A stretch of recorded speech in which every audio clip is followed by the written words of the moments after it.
today I want to talk about all of the books on my self-published TBR. This year, I have made a goal to read more self-published books.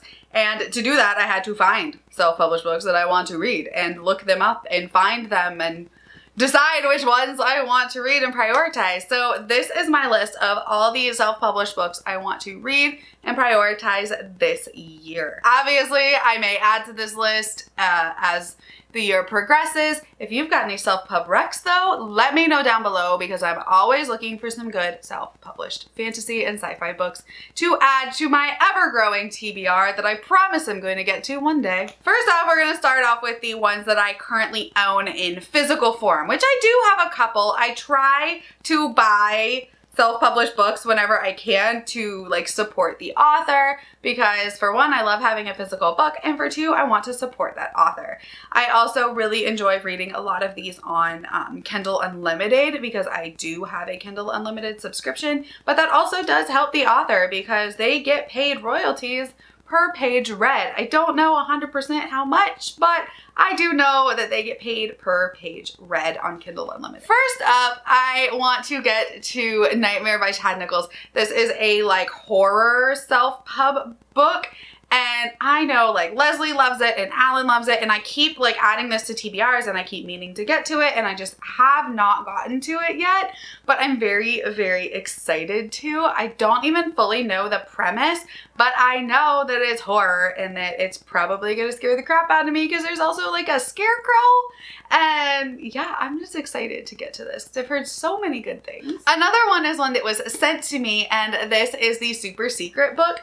Look at the cover, it's so pretty, right? It's so pretty and it's so colorful. This is like a superhero book, and I think this is like young YA, if not middle grade, but I'm really excited to get to it because I think this is one that my daughter would eventually like as well. We're following the back of it says, Violet Vivian is your not so typical 17-year-old girl, better known as a sharpshooting superhero Kulara. She has dedicated her life to defending Diamond City alongside the city's teenage crime fighting team, the Super Secret.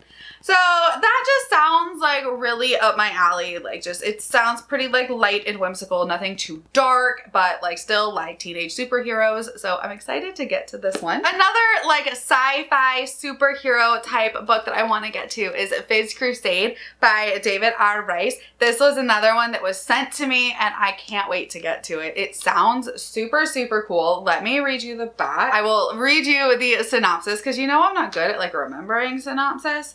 It says, even supervillains have lines they dare not cross. If only the same could be said for heroes. For more than 2 decades, the sight of Dr. Fizz's powered armor has struck fear into the heart of civilians and heroes alike. But when a personal tragedy motivates the veteran supervillain to investigate a crime, a plot is uncovered so horrific that even he is taken aback. So that sounds really, really cool to me. It's like the super villain turned hero, anti-hero kind of trope, which I am so down for. I love a villain. I love a villain story. I love a redemption arc. So I'm definitely excited to get to this one. Then I also have A Winds of Strife by Yuji Goodman. I am actually 30% into this one, 35%, and I'm really, really loving it. It's a very dark, grimdark fantasy where we follow Nye, who is a witch hunter, but he is actually trying to bring down the kingdom from inside, but he's still like killing the witches, but saving who he can. And he is just a dark and twisted, messed up, mad individual. And then we follow a couple like witches, and I absolutely am loving it. It is so well written. I love the magic system. I'm really intrigued in the story. I don't really like our main character, but you're not supposed to like our main character. So I highly recommend this one, even only 35% of the way in. The last one that I own physically is The Rave, and this is by J.R. Trask. Again, this was sent to me and I can't wait to get for it. Like, look at the cover. For one, look at it. It's so pretty. And this one is when Alina lost her parents, Her grandfather gave her a home and a purpose. At the school, he trained her to become an Alfraber, a hunter of arcane beasts, demons, and other anti-human entities. For 10 years, they built a life together. Then one night in the middle of preparing a dinner, her grandfather vanished. And it just sounds super cool, like post-apocalyptic, and I just absolutely love that. The cover alone, I love it. So definitely going to be getting to this one this year.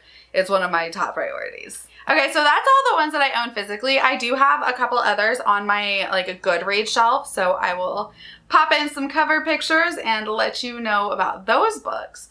First and foremost is one that I recently learned about. There's no release date, anything like that, but it is called Blood Over Bright Haven, and this is allegedly M.L. Wang's newest book that she's going to be writing. Can we just take that in? M.L. Wang is going to be writing a new book. I'm so excited. It was just added by M.L. Wang, so it is actually seeming legit. She did some updates on it. And this follows a research mage who uncovers a secret that could change the course of magic forever if it doesn't get her killed first. Y'all know, after reading Sword of Kaigen, I will literally read anything that M.L. Wang puts out. She could write her grocery list and I'd be like, yes! So, definitely gonna be on the hunt for that one. I don't know if it has a release date even, because it's just tentative. Yeah, I don't think it has even a proposed release date. But it is gonna be adult fantasy. No release date. The next one that I'm excited about is The Last Memoria by Rachel Emma Shaw. This was one of the, I can never say this right, SPFBO finalists. And that is kind of how I found a lot of these books. And sounds so good. It is a character-driven, heartbreaking, dark fantasy thriller about flawed people making flawed decisions. Think Eternal Sunshine of the Spotless Mind meets Joe Abercrombie. So it's about this girl who steals memories for the monarchy and this guy who is trying to recover his memories. And yes, sign me up. Sounds so cool. And it has a pretty cover. You know I like a pretty cover. The next one that I really want to get to is Dragon Spawn. This is by Ava Richardson. And it is about this girl who is her family is killed and she's being fostered by this other family. And they love her, but the society kind of shuns her and she's not really sure why. And she can't remember a lot of her past. And it's she kind of feels like she has these powers, but isn't really sure. And I love suppressed powers and forbidden powers and stuff like that. And she ends up escaping from the town bully.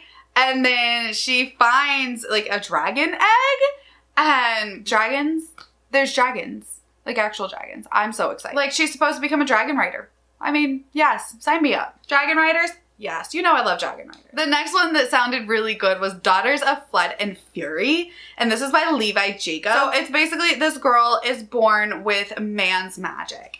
And I love the idea of the magic being a forbidden type magic. Obviously, I love forbidden magic. I think it's really cool when you have what you're not supposed to have and you do it anyway. And she ends up studying with the city's monks. I mean, basically everybody hates her because they say it's seen as blasphemous that she has these powers. So yeah, that just sounds fantastic. Forbidden magic? Yes, sign me up. The next one I have here is a Black Stone Heart, and it is by Michael R. Fletcher. And again, this is one of the SPFBO books, and I've seen a couple people review it, and it just sounds really cool. It is, the synopsis is a broken man, Crayon, awakes alone and lost.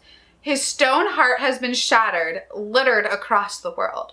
With each piece, he regains some small shard of the man he once was. He follows a trail, fragment by fragment, revealing his terrible past. That just hooks me. That sounds so cool, right? And it's got a cool cover. A lot of these self-pub books now, they got really nice covers. Next, I'm really excited for Never Die by Robert J. Hayes. This is one that's pretty popular amongst self-published fantasy readers. It's actually a pretty big self-published book, and it just sounds so cool. It has the coolest cover. It is Mortal Techniques novels are a series of standalone stories that can be read entirely independently. The Emperor of 10 Kings has plunged Hosa into war, and the gods are angry. When the god of death gives Ian a mission to kill the immortal emperor, he knows he can't do it alone. He needs allies, heroes who will fight for him. How else can an 8-year-old boy hope to do the impossible? Whispering Blade, Iron Gut Chen, the Century Blade, and Flaming Fist. These are all the names of legend, and the god of death has given Ian a way to bind them to his cause. There's only one catch. In order to serve him, they must first die. Never Die is a standalone in the world of the Mortal Techniques. So it's a standalone in a larger world, and I'm so excited. It sounds so good. The next one that I want to get to is Voice of War by Zach Argyle, and I think this one sounds really cool, and I think book 2 just came out as well. They're available on Kindle Unlimited, and the cover is stunning. Once more, you got me with a stunning cover, man. This is another SPFBO award finalist, and the synopsis for this one is, while preparing for the birth of his first child, Chris is tasked with uncovering the group responsible for a series of missing thread weavers, those able to see and manipulate threadlight. With each failure, the dark voice in his head grows louder, begging to be released.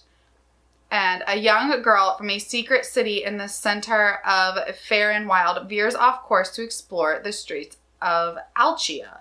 She never expected her journey would end in chains. So, and then there's another character. So this is a multi-POV fantasy, and I'm really excited to get to it. And again, pretty cover, and it sounds really cool. That's all I need to know. I am basic and simple. Doesn't take much to please me. My husband would disagree. The next one is Trilos Sorcerers by Elise Kova. If you've watched me for any amount of time, you know I really like Elise Kova. I love the Air Awakened series, and this is actually set in the same world as the Air Awakened series. And we are following a water runner, so she has water elemental magic, and she basically wants to compete in this competition.